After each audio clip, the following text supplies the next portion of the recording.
வணக்கம். நம்ம இன்னைக்கு பார்க்க போறது ட்வின் ஃப்ளேம் ரீடிங் தான் பார்க்க போறோம். இரட்டை சுடர், ஓகே, ஸ்பிளிட் சோல், அதற்கான ரீடிங் பார்க்க போறோம். ஸோ இது ஒரு கலெக்டிவ் மெசேஜ் தான், ஓகேவா? அதுவும் இல்லாமல் இது ஒரு பொதுவான வாசிப்பு. இதுல நிறைய விஷயங்கள் பொருந்தக்கூடும், சில விஷயங்கள் பொருந்தாமலும் போகலாம், ஓகேவா? எது பொருந்ததோ எடுத்துக்கோங்க, பொருந்தலைன்னா தவிர்த்துருங்க, ஓகே? நோ கான்டாக்ட் சுச்சுவேஷன்ல இருக்கக்கூடிய வாய்ப்புகள் நிறைய இருக்கு. ஸோ இவங்களை பார்க்கணுன்ற ஆசை வந்து ரொம்ப அதிகமா இருக்கு அப்படிங்கிற மாதிரி இருக்கு. இதற்கு முன்னாடி வந்து நீங்க இவங்க கிட்ட நிறைய நேரம் பேசிட்டு இருந்திருப்பீங்க, வீடியோ கால்ல கூட பேசியிருப்பீங்க, அட்லீஸ்ட் வாய்ஸ் கால்லையாவது ரொம்ப நேரம் பேசியிருப்பீங்க. பட் இப்போ சமீப காலமா ஒரு அரை மணி நேரம் பேசுறதே ரொம்ப கஷ்டமா இருக்கலாம். நோ கான்டாக்ட் சிச்சுவேஷன் நான் சொல்றேன், சில நபர்கள் மட்டும் பேசக்கூடும் அப்படிங்கிற மாதிரி இருக்கு. அதே போல இவர்களோட முகம் பார்த்து பல நாட்கள் ஆயிருக்கு அப்படிங்கிற மாதிரி இருக்கு. ஸோ அந்த ஏக்கம் இருக்கும் இல்லையா, இவங்களை எப்படியாவது பாத்திர மாட்டோமா அப்படின்னு. ஸோ இந்த ஏக்கம் எங்க போய் முடிஞ்சிருக்குன்னா உங்களோட கனவு வாயிலாக நீங்க இவங்களை பார்த்திருக்க கூடும். அந்த கனவு கூட எப்படின்னா ரொம்ப ஒரு சுப கனவுன்னு சொல்லுவாங்க இல்லையா. ஸோ ஏதோ ஒரு ஃபங்க்ஷன்ல நீங்களும் போயிருக்கீங்க, அவங்களும் போயிருக்காங்க. ஸோ எதர்ச்சியா பாத்துக்கிறது இதெல்லாம் உங்களோட கனவுல தான் நடந்திருக்கும். பட் அது ரொம்ப நிஜமா இருக்கிற மாதிரி இருந்திருக்கும். ஸோ அந்த ஒரு 2-3 நாளைக்கு நீங்க ஒரே கொண்டாட்டமா இருந்திருப்பீங்க அப்படிங்கிற மாதிரி உங்களோட கார்ட்ஸ் வந்திருக்கு. அவ்வளோ ஒரு சந்தோஷமா இருந்திருப்பீங்க. நேரில் பார்க்கும்போது எவ்வளோ ஒரு மகிழ்ச்சியா இருக்கு. உங்க கனவுல தான் நீங்க பார்த்துருக்கீங்க, பட் அப்பவும் அந்த மகிழ்ச்சி வந்து கொஞ்சம் கூட குறையல அப்படிங்கிற மாதிரி இருக்கு. எஸ், 2 பேருக்கும் வேலை சார்ந்து ஏதாவது பிரச்சனை இருக்கலாம், இல்லை வீடு சார்ந்து ஃபேமிலி ட்ராமாஸ் ஏதாவது உங்களுக்கும் போயிட்டு இருக்கும், அவங்களுக்கும் போயிட்டு இருக்கும். ஸோ ஒன்றுத்துக்கு ஒன்று சளைச்சது இல்லைன்ற மாதிரி இங்கேயும் ப்ராப்ளம்ஸ் இருக்கு. அங்கே உங்களோட பர்சன், உங்களோட ஸ்பிளிட் சோல், அவங்க ஆணாவும் இருக்கலாம், பெண்ணாவும் இருக்கலாம். ஸோ அங்கேயும் ப்ராப்ளம்ஸ் போயிட்டு இருக்கான்னு கேட்டால் எஸ், இப்போ கரண்ட் சுச்சுவேஷன்ல போயிட்டு இருக்கு அப்படிங்கிற மாதிரி தான் இருக்கு. இதனால கூட நீங்களும் அவங்களும் பிரிஞ்சிருக்கலாம். பணம் சார்ந்து ஏதாவது பிரச்சனை இருந்ததுன்னா படிப்படியா பணம் சார்ந்தோ வேலை சார்ந்தோ பொருளாதாரம் சார்ந்து எந்த பிரச்சனை இருந்தாலும் அதெல்லாம் குறையக்கூடிய வாய்ப்புகள் மிக விரைவில் வரும். ஸோ நீங்க பண பிரச்சனையில இருந்தீங்கன்னா கண்டிப்பா ஷியோரா இன்னும் கொஞ்ச நாள் அது தீர்ந்து போக சான்சஸ் நிறைய இருக்கு, ஓகேவா? இங்க உறவு சிக்கல் இருக்க வாய்ப்புகள் இருக்கு, ஓகேவா? இன்னும் சில பேருக்கு மட்டும் ஏதாவது அவங்க வீட்லயோ இல்லை உங்க வீட்லயோ ஏதாவது விசேஷங்கள் இருக்கலாம் அப்படிங்கிற மாதிரி இருக்கு. எஸ், ஏதோ ஒரு பார்ட்டி செலிப்ரேஷன் நடந்திருக்க கூடும் அப்படிங்கிற மாதிரி. இவங்களை பத்தி நீங்க நோ கான்டாக்ட் சிச்சுவேஷன்ல ரீடிங்ல பார்க்கக்கூடிய நபர்களா இருப்பீங்க. ட்வின் ஃப்ளேம் கனெக்ஷனா இருந்தாலும் நார்மலா நோ கான்டாக்ட் சிச்சுவேஷன் ரீடிங் போடுவாங்க இல்லையா. ஸோ அதுல போய் பார்த்து என்ன தெரிஞ்சுக்கலாம். ஏன்னா இவங்களை பத்தி தெரிஞ்சுக்கிறது உங்களுக்கு ரொம்ப ரொம்ப ரொம்ப ரொம்ப பிடிச்சமான விஷயமா இருக்கலாம். அப்படி இல்லைன்னா இவங்களை பத்தி எப்பவுமே வெளிக்காட்டிக்காத நபர்களா இருப்பாங்க. ஒரு பிரச்சனை, இது எனக்கு இவ்வளவு ப்ராப்ளம் போயிட்டு இருக்கு அப்படின்னு சொல்லாத நபர்களா இருப்பாங்க. எப்போதுமே தன்னிலை, தன்னை பத்தி எந்த விஷயத்தையும் யார்கிட்டயுமே, இப்போ உங்களை விரும்புறாங்க, உங்களை காதலிக்கிறாங்க அப்படின்னா கூட உங்ககிட்ட கூட ஷேர் பண்ண மாட்டாங்க. அவ்வளோ ஒரு கல் நெஞ்சம் படைத்தவர்களான்னு கேட்டா கல்லுக்குள்ள ஈரம் இருக்கு, காதல் இருக்கு, ஓகேவா?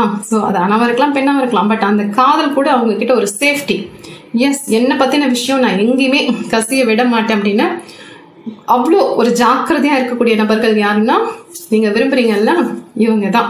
எப்போதுமே ஒரு அழுத்தமா இருப்பாங்க, சூழ்நிலையை வெளிக்காட்டிக்க மாட்டாங்க, தன்னை பத்தின எந்த விஷயத்தையும் இவங்க உங்ககிட்ட சொல்ல மாட்டாங்க. எஸ், அதே நேரம் உங்களை பத்தின விஷயங்கள் மட்டும் அவங்களுக்கு நல்லா தெரிஞ்சிருக்கும் அப்படிங்கிற மாதிரி இருக்கு. ஆசைகள் எல்லாம் இருக்கு, பட் அந்த ஆசைகளை எல்லாம் எப்படி கண்ட்ரோல் பண்ணணும்ன்ற ஒரு வித்தை இவங்களுக்கு நல்லா தெரிஞ்சிருக்கும் அப்படிங்கிறது இருக்கு. எப்பவுமே நிதானமா இருப்பாங்க. நிதானமா இருந்தாலும் சுத்தி என்ன நடக்குது அப்படிங்கிற ஒரு கண்காணிப்பு இருக்கு இல்லையா, அது உங்களோட பர்சன் கிட்ட நிறைய இருக்க சான்சஸ் இருக்கு. எவ்வளவு நிதானமா இருந்தாலும் சுத்தி நடக்கிற விஷயங்களை கண்காணிச்சாலும் இவங்க கிட்ட இருக்கிற சில குறைகள் என்னன்னா, சில நேரங்களில் சில பொய்கள் சொல்லுவாங்க. அதே போல சில விஷயங்களை மறைக்கவும் செய்வாங்க. சில தப்புக்களை ரிப்பீட்டா செய்வாங்க. தப்பு தெரிஞ்சு செய்வாங்களான்னு கேட்டா சில நேரங்கள்ல அது தெரிஞ்சும் செய்யக்கூடும், சில நேரங்கள்ல தெரியாமையும் நம்ம தப்பு பண்றோன்ற ஒரு உணர்வே இல்லாம தப்பு பண்ணிடுவாங்க. அப்புறம் என்ன பண்றதுன்னு கஷ்டப்படுவாங்க. அந்த மாதிரி ஒரு பர்சன். அதுக்கு தான் நான் சொன்னேன், இவங்களோட சூழ்நிலை இதுதான் என் பிரச்சனை அப்படிங்கறத சொல்லவே மாட்டாங்க எப்பவுமே. அது சொல்றதே ஒரு கௌரவ குறைச்சலாம் நினைக்கக்கூடிய நபர்களா இருப்பாங்க. கொஞ்சம் பிடிவாத குணம் ஜாஸ்தியா இருக்கும் அப்படிங்கிற மாதிரி இருக்கு. இதுல ஒரே ஒரு விஷயம் நீங்களும் அவங்களும் செய்யக்கூடாத விஷயம் என்னன்னா, 3ஆம் நபர் தலையீடு. யாரை நம்பியும் உங்களுக்கான ஃப்ரெண்ட்ஸ் இருப்பாங்க, அவங்களுக்கான ஃப்ரெண்ட்ஸ் இருப்பாங்க, இல்ல 2 பேருக்கும் காமனான ஒரு ஃப்ரெண்ட்ஸ் இருப்பாங்கன்னு வச்சுக்கோங்க. நீங்களும் அவங்களும் பேச முடியல, சரி இவங்க கிட்ட தூது விட்டு அவங்கள போய் எப்படி இருக்காங்க என்ன இருக்காங்கன்னு கேட்க சொன்னா அந்த வேலையை மட்டும் செய்யாதீங்க. ஏன்னா உங்க 2 பேருக்கும் ஆல்ரெடி நோ கான்டாக்ட் சிச்சுவேஷன்ல இருக்கீங்க. ஸோ 3ஆம் நபர் இருந்தா அது இன்னும் பிரச்சனை ஜாஸ்தி ஆகக்கூடிய வாய்ப்புகள் இருக்கு. சரியா? சில தப்புகள் செஞ்சிருக்காங்கன்னு நான் சொன்னேன். எஸ், சில தப்புகள் செஞ்சிருப்பாங்க, சில பொய்கள் சொல்லியிருப்பாங்க. பட் அதற்கான ஒரு சாரி கூட இவங்க சொல்ல மாட்டாங்க அப்படிங்கிற மாதிரி இருக்கு. எப்பவுமே நான் சரி இல்லை, நான் இந்த சிச்சுவேஷனுக்கு நான் இப்படிதான் ரியாக்ட் பண்ணணும் அப்படின்னு ஒரு பிடிவாதமா ஒரு சாதிக்கணும்னு சொல்லுவாங்க இல்லையா. தப்பே பண்ணியிருந்தா கூட ஆமா நான் பண்ணது தப்பு அப்படிங்கிற ஒரு ஒத்துக்கிட்டு போகணும் அப்படின்ற ஒரு மனப்பக்குவம் இவங்ககிட்ட இருக்காது. தன்னை எப்பவுமே உயரத்துல வச்சு பார்க்கக்கூடிய நபர்களா இருப்பாங்க. சில நேரங்கள்ல மட்டும் அந்த காதல் எட்டி பார்க்கும். பட் அதையும் கண்ட்ரோல் பண்ணி வச்சுப்பாங்க. நம்ம காதலிக்கிறது அவங்களுக்கு தெரிஞ்சிடக்கூடாதுன்னு எல்லாரும் வந்து காதல் தெரியணும்னு தான் ஆசைப்படுவாங்க. பட் ஸ்பிளிட் சோல், உங்களோட ஸ்பிளிட் சோல் எப்படி தெரியுமா, தான் காதலிக்கிறது அவங்களுக்கு தெரிஞ்சிடவே கூடாதுன்னு ரொம்ப கவனமா இருக்கக்கூடிய நபர்களா இருப்பாங்க. எஸ், ஏன்னா அது ஒரு பலகீனமா அவங்க நினைக்கிறாங்க. இப்ப அவங்க உங்களை விரும்புறது வெளியில தெரிஞ்சுட்டா அவங்க ஏதோ பலவீனமா போயிடுவாங்க, உங்களுக்கு பலம் வந்துடும் அப்படிங்கிற ஒரு விஷயமா இருக்கலாம். ஸோ தங்களோட காதலை மறைச்சு வச்சுப்பாங்க. தங்களுக்கு ஏதாவது பிரச்சனை இருக்கு, அவங்களுக்கு ஏதாவது ப்ராப்ளம்ஸ் இருந்ததுன்னா அதையும் மறைச்சு வச்சுப்பாங்க. எந்த ஒரு விஷயத்தையும் உங்ககிட்ட வெளிப்படையா சொல்லாத நபர்களா இருப்பாங்க. இப்போ தற்போதைய நிலைமையில அவங்களோட நேரம் கூட உங்களுக்கு அதிகமா கொடுக்க மாட்டேங்கிறாங்க அப்படிங்கிற மாதிரி இருக்கு. ஸோ கொஞ்சம் ப்ராப்ளம் போயிட்டு இருக்குன்னா எஸ், உங்க சைடும் ப்ராப்ளம் போயிட்டு இருக்கு, அவங்க ஃபேமிலி சைடும் ஏதாவது ஃபேமிலி ட்ராமாஸ் போயிட்டு இருக்கலாம். ஆனா பொருளாதாரம் சார்ந்தோண்டி நல்லா இருக்க சான்சஸ் இருக்கு. இதெல்லாம் சரியாகுமா, ரீயூனியன் ஆகுமான்னு கேட்டா ஆகிறதுக்கு வாய்ப்புகளும் இருக்கு. ஓகேவா? ஆனா இந்த ரீயூனியன் ஆகிறதுக்கு நீங்க 2 பேர் மட்டும்தான் முயற்சி பண்ணணும். நீங்களோ இல்ல அவங்களோ கொஞ்சம் நிதானமா உட்காந்து பேசுனீங்கன்னா சரியாக சான்சஸ் இருக்கு. பட் அவங்க சைட்ல இருந்து எந்த விஷயத்தையும் உங்ககிட்ட பகிர மாட்டாங்க. அது ஒண்ணுதான் பிரச்சனை. ஆல்ரெடி பிரேக்கப் ஆகி நீங்க இந்த ரிலேஷன்ஷிப்குள்ள செகண்ட் டைம் வந்திருக்க மாதிரி சான்சஸ் இருக்கு. ஸோ இது ஒரு கொஞ்சம் ஒருத்தருக்கு ஒருத்தர் புரிதல். இப்ப நீங்க புரிஞ்சுக்கணும்னு நினைக்கிறீங்க இல்லையா, அவங்களும் அதே மாதிரி இருந்தா நல்லா இருக்கும். பட் அவங்க என்ன நினைக்கிறாங்க, இந்த பிரசன்ட் சிச்சுவேஷன்ல இது கொஞ்சம் தவிர்க்க பாக்குறாங்க. ஏதோ ஒரு சூழ்நிலை, அவங்க குடும்ப சூழ்நிலையா இருக்கலாம், இல்ல பொருளாதாரம் சம்பந்தப்பட்ட சூழ்நிலையா இருக்கலாம். பட் ஓப்பனா பேசிட்டா எந்த பிரச்சனையும் இல்லை, சால்வ் ஆயிடும். ஆனா அவங்க சரி, நான் சொன்ன மாதிரி அவங்க தன்னை கொஞ்சம் உயர்த்தி பாக்குறாங்க. அவங்க உயர்த்தி பாக்குறாங்க, அப்ப என்ன தாழ்த்தி பாக்குறாங்கன்னு கேட்டா அந்த அளவுக்கு கிடையாது. பட் நான் எப்பவுமே இப்படிதான் அப்படின்ற ஒரு அடமெண்ட் கேரக்டர் இருக்கும் இல்லையா, அந்த மாதிரி ஒரு பர்சனா இருப்பாங்க. அதுக்காக ரொம்ப வில்லி அப்படி கிடையாது. தன்னை பத்தி அவர்கள் உயர்வா நினைச்சுக்கிறாங்க. தன்னோட பலகீனத்தை யார்கிட்டயுமே காட்டக்கூடாதுன்னு நினைக்கக்கூடிய நபர்களா இருப்பாங்க. ஓகேவா? ஸோ சிவன் உங்களுக்கு கொடுக்குற அட்வைஸ் என்னன்னு பார்க்கலாம். ஓகே, எஸ், இதுல ரொம்ப பியூட்டிஃபுல்லான விஷயம் என்ன தெரியுமா, சிவபெருமான் நான் எடுத்திருக்கேன்ல, இதுல 2 கார்ட்ஸ் வந்திருக்கு. நான் ஒரு கார்ட்ஸ் தான் செலக்ட் பண்ணேன், பட் 2 வந்திருக்கு. இந்த 2 சிவனுமே இப்ப நான் ஸ்பிளிட் சோல் சொன்னேன் இல்லையா, ஸோ உங்களுக்கும் சரி அவங்களுக்கும் சரி சிவன் ரொம்ப ரொம்ப ரொம்ப பிடித்த கடவுளா இருப்பாங்க.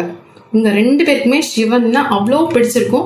ஸோ சிவபெருமான் கனெக்ஷன் இருக்குமான்னு கேட்டா எஸ், உங்க 2 பேருக்குமே சிவபெருமானோட பிளெஸிங்ஸ் ரொம்ப அற்புதமா இருக்கு. இந்த உறவு விட்டு போக கூடாது, உங்களுக்கும் சரி உங்களோட ஸ்பிளிட் சோலுக்கும் சரி உறவு விட்டு போக கூடாதுன்ற ஒரு விஷயம் வந்து 2 பேருக்கும் நடுவுல யாரு இருகப்பற்றுன்னு பிடிச்சு வச்சிருக்காங்கன்னா சிவன் தான் பிடிச்சு வச்சிருக்காரு அப்படிங்கிற மாதிரி காட்சி வருது. ஸோ ஒரு புரிதல் இருக்கு, உங்களுக்கும் இருக்கு அவங்களுக்கும் இருக்கு. பட் அந்த நிதானம் அவங்களுக்கு நிறைய இருக்கு, உங்களுக்கு தான் நிதானம் அவ்வளோ இல்லை. சில நேரங்கள்ல இந்த உறவை விட்டு நம்ம விலகி போயிடலாம் அப்படிங்கிற ஒரு ஆசை உங்களுக்கு இருக்கலாம். ஏன்னா நிறைய காலம் காத்துட்டு இருந்துட்டேன், இல்லை என் சைடு நான் நிறைய விட்டு கொடுத்து போயிட்டேன் அப்படிங்கிற மாதிரி இருக்கலாம். ஒரு மனவேதனை, மனக்குமுறல்கள் எல்லாமே இருக்கு. இவங்க நம்மளை புரிஞ்சிக்கவே மாட்டேங்கிறாங்க அப்படிங்கிற ஒரு மனவேதனை உங்களுக்கு ஜாஸ்தியா இருக்க சான்சஸ் இருக்கு. சமீப காலமா இவங்க உங்களுக்கான டைம் கொடுக்க மாட்டேங்கிறாங்க. எஸ், லவ் கொடுக்க மாட்டேங்கிறாங்க. அட்லீஸ்ட் நான் பேசுறேன் அதை கவனிக்க கூட மாட்டேங்கிறாங்க. எனக்கான ஒரு ரெஸ்பெக்ட் கூட கொடுக்க மாட்டேங்கிறாங்க. என்ன சில பேர்கிட்ட விட்டு கொடுத்து பேசுறாங்க அப்படிங்கிறது இருக்கலாம். அதுதான் நான் சொன்னேன், சில தவறுகள் இவங்க பண்றாங்க. அது தெரிஞ்சும் சில நேரங்களில் பண்றாங்க, சில நேரங்களில் தெரியாம அறியாம கூட பண்ணிடுறாங்க. சில பொய்களும் சொல்றாங்க. ஸோ நீங்க உங்க சைடு தான் கொஞ்சம் அனுசரிச்சு போகணுமான்னு கேட்டா எஸ், ஏன்னா நீங்க இவங்களை இவ்வளோ விரும்புறீங்க. அதனால உங்க சைடு அனுசரிச்சு போகக்கூடிய சான்சஸ் நிறைய இருக்கு. பிரசன்ட் சிச்சுவேஷன்ல இப்போ நீங்க போய் அவங்க கிட்ட பேசலாமான்னு கேட்டா தாராளமா பேசலாம். ஸோ ரீயூனியன் ஆகவும் சான்சஸ் இருக்கு. ஓகேவா?